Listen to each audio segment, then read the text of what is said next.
actually historically in the church, you used to actually like pay for the specific seat you had, right? Okay. But then again, to even have a pew at all originated from Protestantism. So it's like, how far do we go, right? Right, Versus yeah, the sure. culture that we plug into today.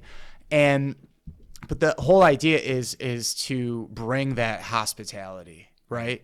Then the talk was saying like, okay, how far do we go, right? Because we were doing ushers, lectors, giving a young adult witness talk from the pulpit, basically whatever the pastor wants, right, is what we can do.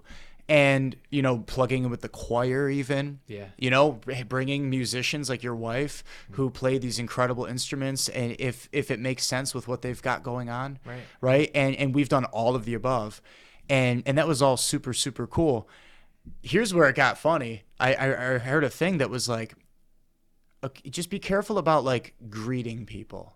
You know, at the beginning we had greeters at the door, and it's like, hi, welcome to church. You know, the young adults of the diocese are here. It's like there's a right way and a wrong way to do that, because a given individual, a parishioner's actual church, that's like an extension of their actual home, Right. Yeah. right? Because we are a faith community. We are one body. We're a family. Right. And especially when you're at a given church that you haven't been plugged into with regularity, like the way that the priest said it in the talk I heard was like, could you imagine what it would be like if someone was at the front door of your own actual home and was like welcoming you into it? Like, hey, welcome to your house. Right. Like, it's actually kind of weird. Yeah. Yeah.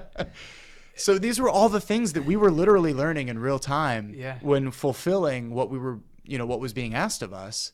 And so, you know, we kept what worked. We shelved what didn't. And one of the other things that really jumped into the next evolution, which is the catechesis that you mentioned, was when we realized like, okay, we're doing all these masses and, you know, we're plugging into the individual needs of that given parish, you know, very grassroots. Sometimes, you know, the pastor, like, it completely made sense. Other times they were just like, wait, you work for the bishop? Like, what? Like, and, you know, it's like, yeah, no, this is real. Right. Yeah. And, it was realizing that when we would just throw like a Facebook event up, because Facebook was really big back then still in the young adult world, like you'd get all these young adults that would show up, which is awesome. And we would do our very, very best to like be intentional about like getting to know each other and try to like stay in touch before the next mass, but with varying degrees of success. And then it finally hit us. We were like, we really like to fulfill what the bishop's asking of us.